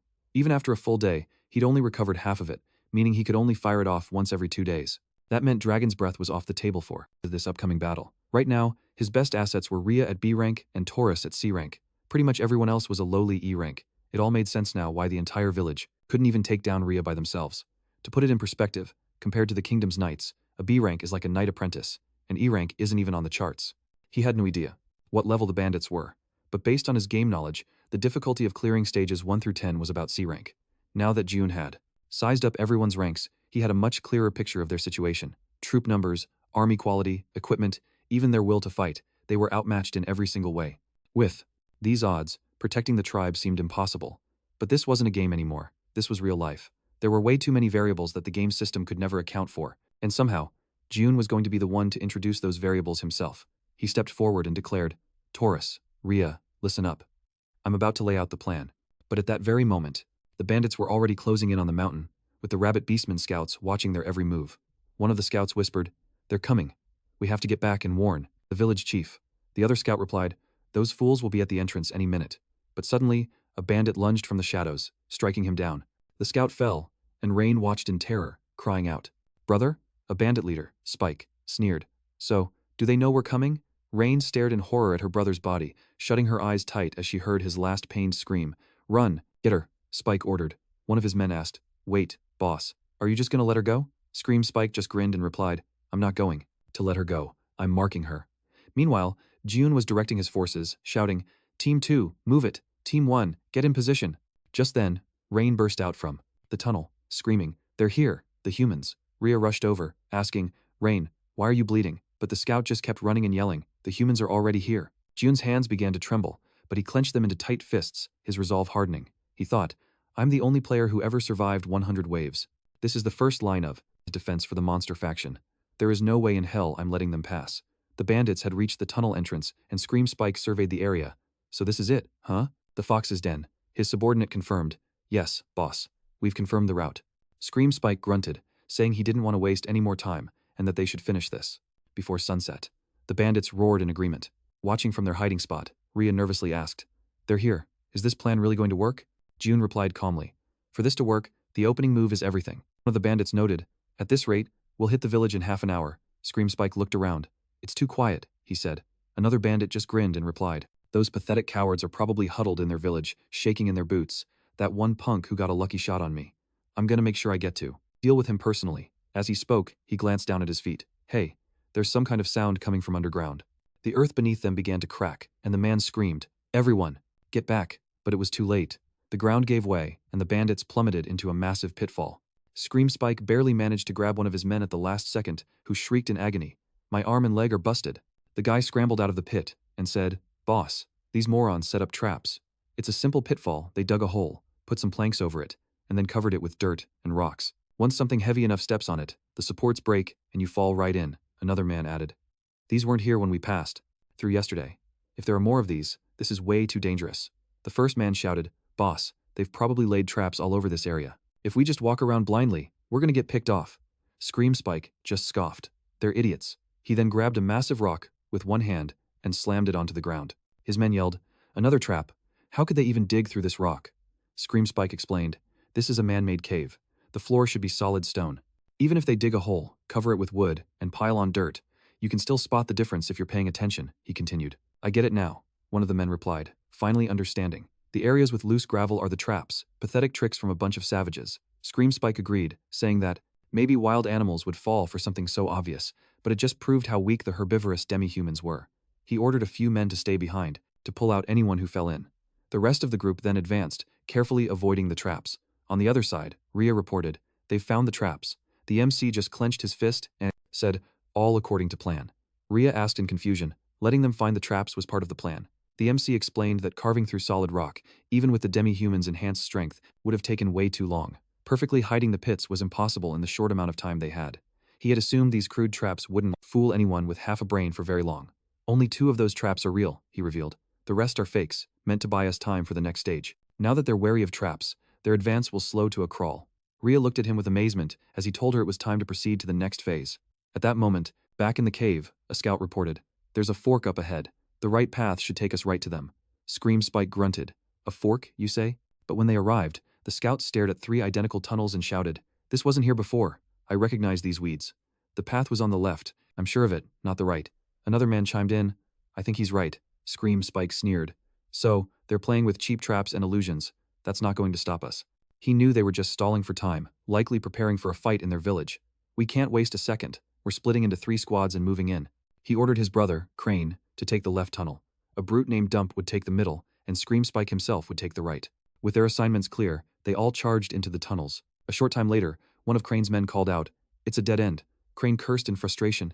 "Damn it, the wrong way. Everyone, turn back." At that same time, in the middle tunnel, a man shouted, "Boss Dump, there's a light up ahead." Dump grinned, gripping his hammer tightly. "Haha, this is it. Everyone, get ready to fight." In the right tunnel, one of Scream Spike's men pointed and said, "Boss, there's the exit." Scream Spike grinned smugly. Heh. So only the right tunnel was real. Those other guys sure are unlucky. Move out. Kill every last one of them without mercy, he commanded. As Dump's group burst out from their exit yelling, "Attack!" Scream Spike stepped out of his own tunnel, only to freeze in his tracks, his eyes wide with shock. "What the hell is this?" he growled. The exit didn't lead to a village, but back outside onto a wide cliff ledge. Dump's group, emerging nearby, screamed, "We found them." He ordered his men to hold their positions, then turned to a subordinate. "Get back to the fork and let the boss and deputy know what happened." The man replied, "Yes, sir," just as another bandit pointed and yelled, "Hey, look over there." There, tied to a tree, sat their comrade, Cargo. The bandits roared in fury, "Cargo, it's Cargo, you filthy monsters." Dump immediately ran toward him, asking, "Cargo, are you all right?" Cargo just yelled back, "The boss, what's happening with the boss?" The deputy, Crane, looked at the few demi-humans present and asked, "Wait, why are there so few of them?" At that very moment, the messenger running back through the tunnel was ambushed by Rhea, who sent him flying with a single blow. The MC stood nearby with his arms crossed and stated, "We can't have him ruining the surprise." This tactical advantage had been earned. They used the fake traps to stall for time, then altered the cave's layout to disorient their enemy. Those primitive traps made the enemy underestimate them and baited them into dividing their forces. Back on the cliff, Cargo taunted them. "You're all split up. It's 3 of you against 60 of us. That's not even a fight." But as Dump looked around, his bravado faded. He saw beastmen emerging from hidden positions all around them, surrounding them completely, turning their own numerical advantage into a death trap. They were surrounded from every direction, 113 fighters against their 60. Just then, Jiune stepped out of the tunnel, declaring, "All units, attack. The real plan starts now." Dump viciously swung his hammer, and roared for his men to wipe them all out. As the bandits charged the beastmen, our MC yelled, "Now, all units, transform into your beast forms." A nearby bandit swung at nothing but air, his eyes widening in shock. "Did they just disappear?" he stammered. The MC smirked to himself. When the beastmen transform, they let off a thick cloud of smoke. He recalled seeing it happen earlier and thinking, "Wow, if we use this in a fight, it'll create the perfect smokescreen." His eyes locked onto his next target. Taurus. That's him. Onkwe, Brimlak, ambushed the bandits from behind, sending them flying with a powerful strike. A furious scream echoed, "You idiot!" Just as another bandit was swinging his weapon, he was suddenly mobbed by the rabbits, who swarmed him and started pummeling his face. The bandit took off running, screaming, "Get off me, you monstrous rabbit. Stop." Other bandits were wailing on a sheep beastman, ordering it to just die already. The blows barely registered as pain, but it was incredibly insulting. The beastmen couldn't figure out why their attacks were so weak. Suddenly, a volley of stones pelted the bandits, causing them to cry out in pain. One guy was screaming his head off. Roselle Drake zipped past them, and they desperately yelled for him to get over there. With their superior numbers and the element of surprise thanks to the smokescreen, they were quickly gaining the upper hand. The MC thought, "This plan is definitely going to lead us to victory." Just then, a scream came from the side. "Who's he going after?" Cargo ordered his men to provide cover. "Those damn rabbits," he growled, pulling out a harpoon and roaring, "Die." Seeing this, our MC immediately called out to Rhea for support on that side. She instantly responded, "Understood," and dashed over to help. Jiune watched her, thinking, "She's so fast." Cargo scowled, muttering, "Stupid rabbits, I'll kill you myself." He fired the harpoon, and it shot straight for Rhea. She saw it coming and dodged it with an acrobatic somersault and tried to land a blow on the bandit. He just smirked, taunting, "Is that all you've got?" In response, Rhea dropped down and landed a surprise kick right to the bandit's face. She sent him sprawling to the ground and was already moving on to her next target. Cargo stared in disbelief. "What the hell is she?" As she closed in on him, he cried, out in terror, "You monstrous animals." Rhea didn't hesitate, smashing him into the ground. She snarled, "Don't ever underestimate us again." Meanwhile, Dump stood in the center of the chaos. his fists clenched in pure frustration. Useless idiots, he growled. He activated a skill, and the muscles in one of his arms bulged to an incredible size. The MC's eyes narrowed. A skill? He didn't know that monsters could even use skills. But in Knight Defense, only C-rank knights or higher had access to them. That means dump. He's at least a C-rank. His skill is a strength enhancement that not only increases his size but also boosts his attack and defense by 50%. Dump roared, "You pathetic fools, losing to a bunch of tiny monsters." Just as Dump was calling his own men weaklings, a massive tree trunk suddenly snapped right next to him. He whipped around to see Brimlack standing there. "What's this?" Dump grunted. Brimlack shoved off the ground and then vanished, leaving Jiune staring in complete surprise. At that very moment, Crane was back in the tunnel, impatiently asking how much longer they had to wait. Why isn't anyone back yet? He stood up, clicking his tongue in annoyance. "Fine, no need to wait for the boss's signal. We'll go after Dump ourselves." A short while later, the MC surveyed the battlefield, where the only thing visible of the bandits were their heads sticking out of the dirt. He stated, "All 60 of them have been captured. With this many prisoners, we don't need to worry about any of them escaping." He then turned to Taurus. "All right, what are our losses?" Brimlack reported, 23 beastmen are seriously wounded. They're in no condition to continue the fight. 42 have minor injuries but are still combat ready. The MC took a moment to process the numbers. 113 of them against 60 bandits. Even though they'd had almost double their numbers, they'd still suffered casualties in over half their forces. Nevertheless, the operation was a success. But this wasn't the end. The enemies that remained still outnumbered them. Now, on top of gaining the numerical advantage, it was time to upgrade their firepower. He turned to Taurus and commanded, "From this point on, I want you to distribute the captured weapons to everyone." The beastmen immediately started arming themselves with the bandits' gear. As they did, our protagonist activated the Overlord's eye. The MC wanted to see just how much their combat power had increased. The results were beyond anything he could have expected. At that same moment, Crane and his group of bandits were making their way through the cave. Crane looked around uneasily. "This is the place, right? Then why is it so quiet?" His eyes then fell upon the rows of heads sticking out of the dirt. Crane recoiled in horror, screaming, "Those are heads." The buried men started making muffled sounds, and Crane stared in disbelief. "They're alive? What in the world are they doing here?" Crane told them to hang on and promised that he would get them out of there. "And why are there so many holes dug everywhere?" Just then, one of his men screamed, pointing at the approaching rabbit beastmen. Crane just calmly said, "I'm coming." And so Crane, taking a hard hit, one of the bandits screamed. A moment later, they were all scrambling through the cave when Scream Spike barked that they'd get lost without a map. One of his men yelled back, insisting he was sure this was the right way and that this passage would take them straight to the crossroads. The bandits suddenly froze in their tracks, shouting that it was a trap. The pressure was too much. They were all going down. One of them clenched his jaw in terror as, plummeting downward, he cried out that it was too late. The whole thing was collapsing. The ground beneath them gave way, and they all fell. Dazed, one of the men asked in confusion, "What the hell just happened?" His buddy, staring down in disbelief, confirmed it was a trap. Another man grabbed the boss's weapon as he turned to him. Scream Spike slammed his spear into the floor and cracked spiderwebbed across the ground. His men stared in shock, asking, "Wait, is this floor even real stone?" The boss just let out a wicked laugh. He explained that the only real trap was back at the entrance, the rest was just a cheap illusion. To think they dared to play games with him. Scream Spike grinned, vowing he'd make them all disappear. Just then, a bandit waving his hand called out to the boss, shouting that he'd found it, a tunnel right in the middle. A wide, triumphant grin spread across Scream Spike's face. Meanwhile, the beastmen were reporting to the village chief that they had captured everyone. Jiune commended them on a job well done, thinking to himself that, by taking out just one wall at the crossroads, they'd opened up a direct route back to the entrance. This brilliant move bought them precious time. Now, they just had to hold out. One last time. Suddenly, the gag in Crane's mouth came loose, and he immediately called the protagonist an idiot. Crane taunted that it didn't matter what they did to the other bandits. The second their boss showed up, it would all be over for them. He claimed a man named All was on a completely different level. Fed up, Rhea silenced him with a swift kick to the face and told him to shut it. She then reported that, following the MC's orders, she'd only counted those who could still fight. They had roughly 65 people left.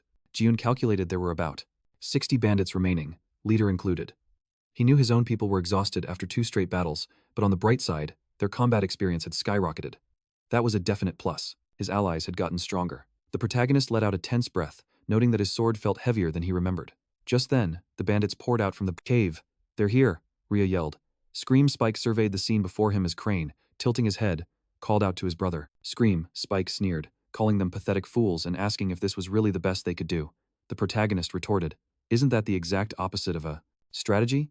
Scream Spike just laughed, remarking that our hero had gotten awfully confident. 2 wins is nice, he taunted, but there won't be a third. Jiune confidently gripped the hilt of his sword and replied, We'll just have to see about that.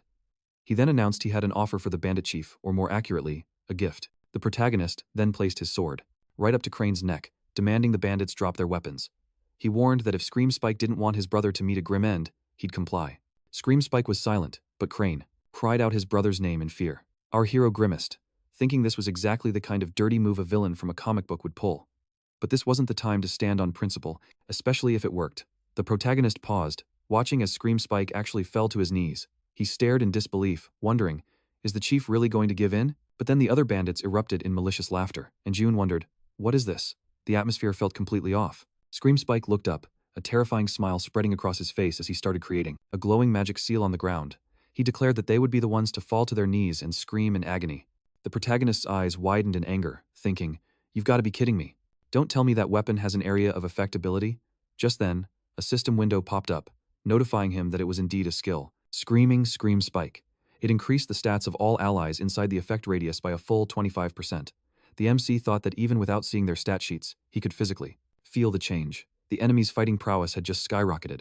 Standing amidst his now terrifyingly powerful bandits, Scream Spike roared for the battle to begin. Our hero knew instantly, without needing to check any stats, that every single blow from them was now on another level. This was bad. Their overall fighting power had just shot through the roof. With a single order from Scream Spike, the bandits charged into the fray, their eyes burning with rage as they locked onto the beastmen. Smoke and dust immediately clouded the battlefield. One of the beastmen lunged at a bandit, his mace held high. He brought the weapon crashing down on his opponent's head, then stared down at the result. The bandit was completely baffled as his opponent crazily yanked his own tongue out and snarled. Are we done here? The beastman stared back in absolute horror. Brimlack smashed his mace into the guy, sending the bandit flying sideways. The other bandits yelled to grab him, but Brimlack just coolly glanced over. Suddenly, ropes snaked around the beastman's arms and neck. A bandit ordered his buddy to pull, and the guy straining on the rope yelled back not to let go, no matter what. Wrap it around his arms and use everything you've got to hold him down.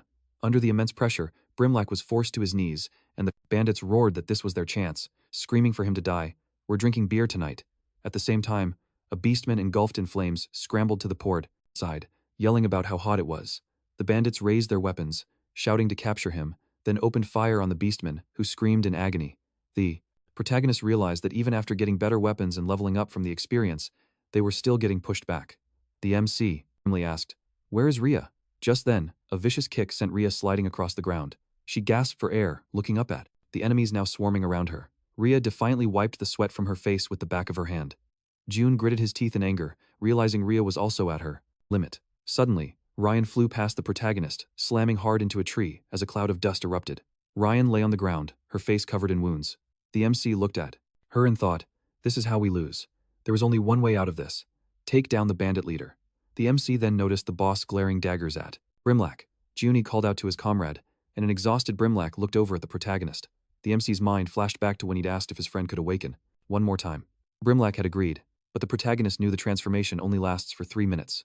This was his comrade's final trump card. Snapping out of the memory, Jiune thought that Brimlack just needed to hold on until he gave the signal. The bandit leader glared at his men and yelled, what are you all doing? He ordered them to finish off the beastmen, and fast. The bandits raised their daggers menacingly, closing in on Brimlack. The protagonist yelled to his comrade, awaken now. With a furious roar, Brimlack shot to his feet, tossing the bandits aside like ragdolls. A system window appeared, announcing an N, awakening skill. His size, defense, and health points all surged by 50%. The MC immediately broke into a sprint, calling out to his friend as he decisively raised his sword, thinking, we have 3 minutes to finish this boss. Brimlack charged, dragging a tied-up bandit who was begging for mercy, while Scream Spike raised a fist with a smirk. Brimlack let out an angry scream, raising his own massive hand. He gritted his teeth and hurled the captive bandit straight at Scream Spike, but the boss just ordered the fool to let go of the rope. Brimlack then slammed his fist into the earth, kicking up a cloud of smoke. Scream Spike just grinned and taunted, so you're big, but it's all for show, right? Just then, the protagonist, sword in hand, leaped toward the boss. Scream Spike let out a wicked grin and quickly spun aside, grabbing Brimlack and throwing him directly at the MC. Jiune could only look on in bewilderment. Brimlack crashed down hard on the protagonist, sending dust flying everywhere. Scream Spike raised his foot high above them. He brought it down with tremendous force, smashing Brimlack's head into the ground and shattering the rock beneath it. The protagonist glared up at the enemy. Sporting a terrifying smile, Scream Spike began walking toward the MC. At that same moment, Rhea furiously raised her fist, grabbing a bandit by his clothes. Jiune, who had been slammed into a rock, coughed up a mouthful of blood. Rhea tensely whipped her head around and called out to the protagonist. The MC looked vaguely at the enemy, his thoughts racing. After checking everyone else's stats, I looked at my own. His combat strength was far superior to both Rhea's and Brimlack's, but against humans. The system window confirmed his passive skill, physical monster, a power that surpasses human strength. The MC knew this was his only hope. He flooded his eyes with mana and, with a guttural scream, charged straight at the enemy. The system window flashed. When attacking human opponents, all stats are increased by 200%. This was everything he had, Jiune thought. The protagonist slammed a powerful punch directly into Scream Spike's chin. Rhea and Brimlack looked on, in complete amazement. The MC thought with savage satisfaction that he heard the man's neck snap. But Scream Spike simply landed calmly on the ground and mockingly repeated what he'd said to the protagonist before. Protagonist. With a terrifying grin, Scream Spike added that Jiune would never see 3 victories, making him wonder what kind of messed up curse this was. In the next moment, Scream Spike slammed a fist into the protagonist's chest, sending him crashing to his knees. Jiune coughed, racked with pain, while Scream Spike just smirked. He thought, in horror, that he couldn't go down here. Scream Spike grabbed his head and smashed his face into the dirt. As the protagonist sputtered, Scream Spike remarked that it wasn't going to cut it. He loomed over Jiune, ordering him to stay put, then told him to make sure everyone was listening. The beastmen froze and shouted for their village chief. Brimlock glanced over and called out to Rhea. She bolted forward, screaming for the enemy to get away from the protagonist. A bandit leveled a crossbow at Rhea, and an arrow shot out, sinking deep into her leg. Rhea cried out, her face a mask of horror as she started to collapse, and Jiune watched in terror. A cloud of smoke erupted as he screamed Rhea's name. Scream Spike glanced at the sky, noting it was almost sunset, but it was already too late for them. He demanded everyone's attention, declaring that the war was officially over. He then commanded his men to burn it all to the ground. Flaming torches flew towards the village, landing on homes and croplands. The protagonists watched in absolute horror, crying out that this couldn't be happening as flames quickly swallowed the village whole. The beastmen screamed in terror, yelling about the fire and urging each other to run and drop everything. Meanwhile, the bandits cheered wildly, shouting, "Let it all burn." The beastmen stared at the inferno, realizing it was all over. Scream Spike clarified that war wasn't the simple game the protagonist imagined. The losing side forfeits everything. The bandit, with a cruel smirk, yanked on the rope binding the captives and dared the beastmen to make a sound. A comrade, watching the bound beastman, exclaimed that he shouldn't play with his food. The bandits then closed in on Brimlock.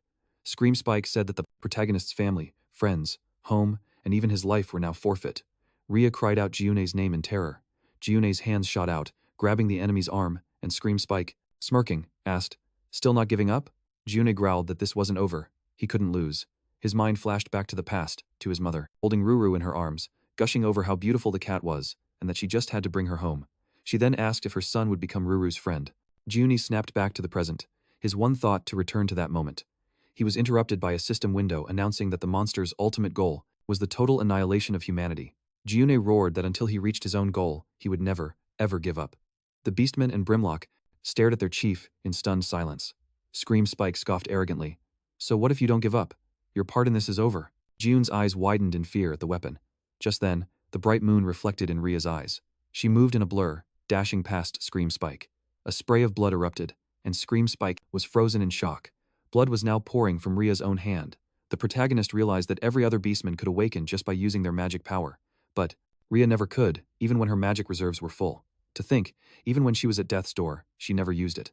Was this some kind of limitation unique to the Foxman's awakening? Rhea, bathed in moonlight, coolly raised her hand. A system window popped up. Foxman awakening. True power awakens under the moonlight. All stats increased by 100%. Rhea turned to the protagonist, asking for her next command. Scream Spike looked down, then howled in a rage, screaming about his hand. Jiune gave the order, "Take out every single bandit." She calmly acknowledged the command. In a flash, Rhea vanished. Scream Spike's eyes widened in terror as he screamed that she was a monster. "How dare you touch my hand?" Rhea closed the distance with incredible speed and raised her hand to strike. Scream Spike's head went flying. A bandit named Crane could only stammer in disbelief. "What? What is this?" Rhea landed softly in front of him and coolly told him to be quiet. The bandit fearfully muttered that this was impossible and called out for his boss. He stared at his own hand, confused, realizing his strength was draining away. The system window announced that the field effect was gone. All stats were now decreased by 25%. The bandit gritted his teeth and screamed in pain. Was the wound really that serious? Smoke billowed into the darkening sky. The protagonist glanced at his system window, which simply notified him that night was falling, and the monsters were getting even stronger, with all their stats having increased by 20% as a red energy enveloped the beastmen's bodies. The system window notified him that all stats had jumped by 20%. Brimlack threw his head back and roared in pure rage, while Ryan confidently pointed to the side, ordering everyone to attack. The beastmen furiously roared that they were going to fight and that they would wipe out every last one of these people. The bandits tensed up, realizing they couldn't win this way. Our protagonist calmly said, "Is that all you've got?" Just then, a single drop of rain landed on his nose before a downpour erupted from the sky. A beastman shouted that the humans were getting away and that they had to catch them. The MC sadly lowered his head, thinking he'd been careless to assume this was just an easy, early-game mission. He'd gotten cocky just because the plan had been going so smoothly. The beastmen threw their hands in the air, joyfully shouting that they had won. Jiune could only think that the first battle in this new world had ended just like that. It was over. More than half the village was burned to the ground, and many beastmen had lost their lives. Our protagonist gritted his teeth in anger, shouting that if only he had tried harder. Rhea stepped in, telling him not to take all the blame on himself, explaining that everyone has different abilities. The MC did the best he possibly could with his skills. She then smiled and asked the village chief to continue looking after their warrior, leaving Jiune to look at her in total amazement. Rhea's affinity towards the main character increased to 51. She then shyly ran off to the side, yelling that she was going to help clean up. Then the other beastmen asked, "Is everything okay?" They offered to help, too. Our protagonist mentally thanked Rhea, realizing she had given him strength. This wasn't over yet. Everything was just getting started. A system window notified him of the second main quest. He needed to found a monster faction. The current population of this new faction was 82 people. The reward was a random skill acquisition. The system asked if he wanted to claim it now. The MC vowed to himself that this time, he wouldn't repeat his past mistakes. The system window confirmed he had learned Weapon Strengthening Skill 1. A few days later, as the beastmen were busy rebuilding the village, our protagonist was sitting on the roof of a building and called out to Rhea. Standing down on the ground, she raised her hand and shouted that she was right there. Suddenly, Rosal Drake's tail flopped over Rhea's face. She happily invited the MC to come down and eat. Jiune, with Rosal Drake perched on his head, asked, "For real? Food?" A moment later, he was looking grimly at the meal in front of him, and saw that it was carrots again. Rhea, happily munching away, explained that while the carrot field had burned down, fortunately, their food supplies had survived. Our protagonist, looking completely worn out, stared at the vegetable and muttered that all they ever ate was carrots. He then asked, "She's a carnivore, right?" Rhea, mid-chew, disagreed. Our MC sadly muttered that this was basically forced vegetarianism, but admitted it was better than nothing. One of the beastmen then asked if her leg was okay. Rhea confirmed it was, exclaiming that she could walk now. The beastman offered to help her anyway, making our protagonist think that the beastman's vitality and recovery rates were on another level. Thanks to this, the settlement was recovering quickly, and 2 weeks had already passed since that brutal battle. During those 2 weeks, they held funerals for the victims. After excluding the bandits who died or escaped, they passed judgment on 55 prisoners. At first, everyone wanted immediate revenge for the dead. But taking the lives of unarmed captives was never easy, and after some long discussions, they decided to release their opponents. Of course, this wasn't unconditional. A sign was hung on the bandits' boat, and the paper on it announced that this was the Screaming Scream Spike Gang, a group that not even the kingdom could catch. Jiune remembered hearing that various monsters lived in the sea, and if the bandits were lucky, they might avoid them and reach land. That way, they'd arrive at the kingdom and receive the punishment they deserved. And there was one more thing our protagonist learned later on. The reason the bandits were searching for the fox's lair and the item their boss was so desperate to find. The MC found it, completely by accident, when he visited Rhea's house. She went inside, noting that thankfully, the place was still in one piece. That's when our protagonist used his observer's eye. He looked around, and a system window popped up, identifying power-up stones of different levels. The MC couldn't believe it actual power-up stones. The system window announced it was a Tier B power-up stone. Jiune screamed in his head, absolutely stunned. Could it really be a Tier B power-up stone? Rhea then asked, "What are power-up stones?" The protagonist, totally baffled, asked why she had something so valuable just lying around her house. Just then, the bag hit the floor with a heavy thud. He gasped, his eyes wide as he stared at the sheer number of stones. He realized it was a massive stash of power-up stones. Looking up at her, he demanded, "What's going on here?" Jiune couldn't help but shout in amazement, "What is all this?" He looked at the other bags, wondering if they were all packed with stones, too. This couldn't be real. Soon enough, open bags of power-up stones were scattered across the floor, and the protagonist couldn't help but exclaim how amazing this was. He excitedly asked her just how much all of it was worth. The MC later found out that the fox tribe loves shiny things, and they believe these objects bring them good luck, so they have a habit of stashing them away at home. He figured the bandits must have known about this. While everyone was saying that everything was okay, Rhea was still blaming herself for the attack and tried to dump all the stones into the sea. The protagonist immediately stopped her, shouting that it wasn't her fault for having them. The real culprits were the ones who coveted the stones. The MC was just stating the obvious, but her affinity toward him jumped to 60. Rhea bit her lip as she started to cry.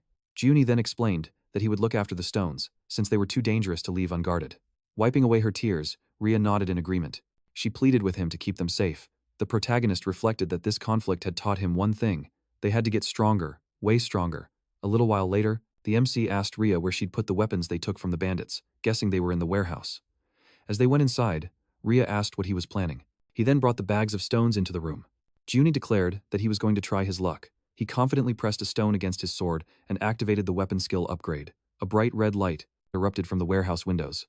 Rhea was shocked by the flash of light, but then she saw that one of her shiny stones had just shattered. The protagonist, however, just smiled and said it had worked. "What happened?" Rhea shrieked. "Did you just break one of my stones?" The MC recalled that the enhancement success rate for class items was 70%, and the system window popped up, confirming a 70% chance of successful enhancement. Crane's Poison Sword. Attack +1. Jiune mused that this was exactly like it was back in the human faction.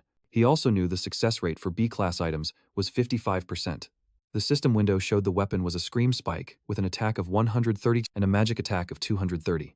The protagonist brought a stone to the weapon, thinking it was time to start enhancing for real. He used the weapon skill again. Outside, Rhea saw another bright light burst from the warehouse and wondered aloud, was that another flash? The protagonist enhanced weapons for the rest of the day. The next morning, the other beastmen wondered if the village chief was still in the warehouse and what she could possibly be doing. They guessed she was practicing magic. Rhea, looking completely drained, yawned and asked if the protagonist was still going. The MC casually replied that he'd shattered about 2,568 of them. He even said he was about ready to just chuck the rest into the sea.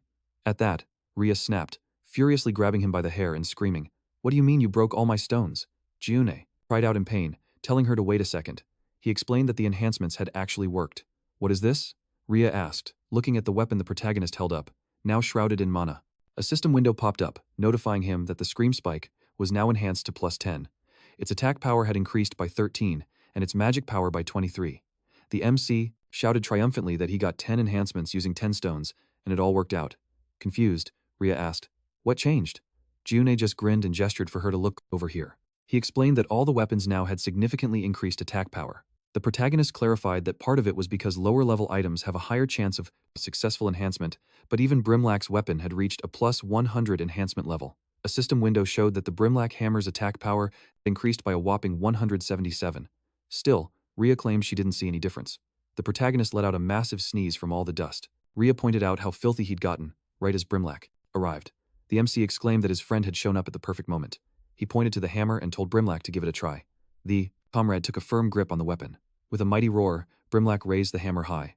Jiune urged him to go on and swing it, but Brimlack, trembling from the effort, noted that it felt a little heavier, but otherwise fine. The protagonist, however, could see that the weapon now looked extremely difficult to handle. Even though it was just a class hammer, it now surpassed a B-class weapon in pure attack power. It seemed the massive stat increase from the upgrades was directly reflected in its weight. The MC sighed, lowering his head in defeat. Jiune saw the upgrade boosted his attack by 100, bringing it to a total of 354. Rhea couldn't figure out why he went from thrilled to bummed out in a split second. Jiune figured his weapon had to be an S-class. It was the Hellbringer. A system window popped up, showing the Hellbringer's magic attack at a staggering 999, with its additional traits still locked. The description read, "A sword that brings destruction amid chaos. This blade will one day unleash hell." Jiune was blown away. 999 attack power was insane, even without unlocking its other abilities. He'd just scored the best S-class weapon from the very first wave. If he'd had this earlier, those bandits would have been completely wiped out. He let out a frustrated sigh. Then again, he realized, since he couldn't use magic, it was useless to him anyway. Still, the name Hellbringer, was that a good sign?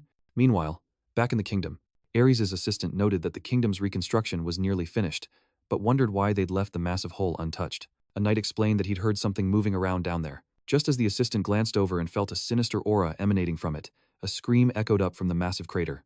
At that very moment, deep inside the hole, Ares gripped the weapon, declaring, "This should do it."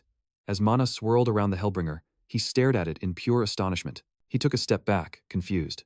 What in the world? There was definitely something right here. A priest commented on how shocking it was. Even Ares, going all out, couldn't handle it? The priest insisted they couldn't just leave a crater like this. As Ares stared intently at the weapon, a system window suddenly appeared for Jiune. It was the main quest, expand the monster faction. He had to rally monsters from the surrounding areas to grow his forces. Current progress, 82 out of 1,000 monsters. The reward was a random, grade stone. Well, that came out of nowhere, Jiune thought. He guessed the 82 must be the population of his current forces, which meant he needed to recruit 1,000 members total. That was a pretty specific goal. Then, another system window announced that the party feature was now active. A party could have a maximum of 4 members, and special synergy effects would activate between them. Any experience points gained would be distributed among the party, based on each member's contribution. Jiune recognized the setup. It was just like the party system from Night Defense Advent. The whole thing felt strangely familiar. The party size was capped at 4, which was perfect. He confidently announced that they were going to start gathering those monsters, but Brimlack immediately shot him down, saying he wouldn't go. Jiune was taken aback and asked for a reason. Brimlack explained that it would be better if he stayed behind to protect the village and help out. The moment Brimlack said it, it all clicked for Jiune. The beastman had definitely gotten stronger, but if he took both Rhea and Brimlack, their 2 best fighters, with him, what would happen if enemies attacked the village while they were away? This wasn't a game. In the real world, you had to think about these things. Still, to get those synergy effects, he really needed to fill all 4 party slots. Jiune decided to leave Brimlack to guard the village. The other beastmen looked toward their chief. Rhea pressed her lips together, looking tense. Jiune was stumped, wondering who on earth he was supposed to take with him now.